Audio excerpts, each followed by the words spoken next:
Mapping the Future is a project to create a future picture of the modern, efficient health and social care services needed in West Kent. Over the summer of 2013, NHS West Kent Clinical Commissioning Group held events to find out what people think is needed. It appears from what we've been discussing today that we need to take some radical changes to the system to make sure there's more an integrated service. I personally think that the key to their success is being able to keep the organisational wrappers off until the last minute. So design a care pathway, a gold standard care pathway with patients at its heart in order that we can then implement.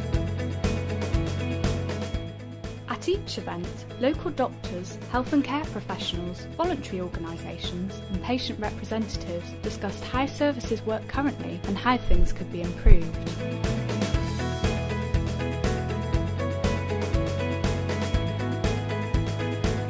I think because we are finally coming together, and I think because we come together with so many organisations, this is probably the first time. I think we're talking better to each other.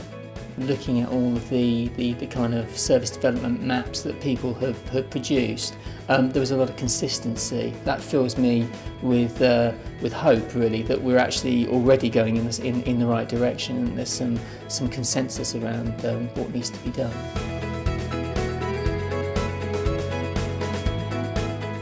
The topics discussed at all of these events were selected because demand for these services is expected to increase over the coming years. Even though different topics were discussed, some common themes were identified at all of the events.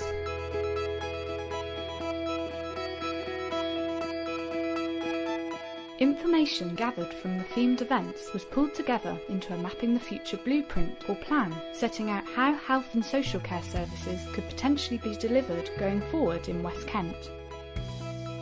A final wrap-up event took place at the end of June. This meeting provided an opportunity for everyone involved with the previous themed events to comment on the draft blueprint. There has to be ways that collaboration is the golden thread in all of this, and that we come up with systems and processes that allow us to make the change actually happen.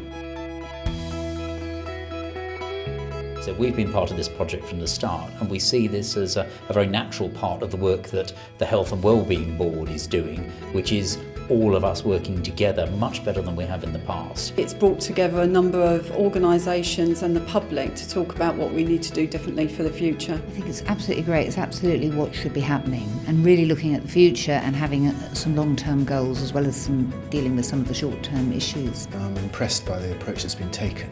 It's essential to get to grips with the future and the way that's being done here, and the inclusive nature of the project is very healthy. Working in this way, a very new and different way, has been fantastic.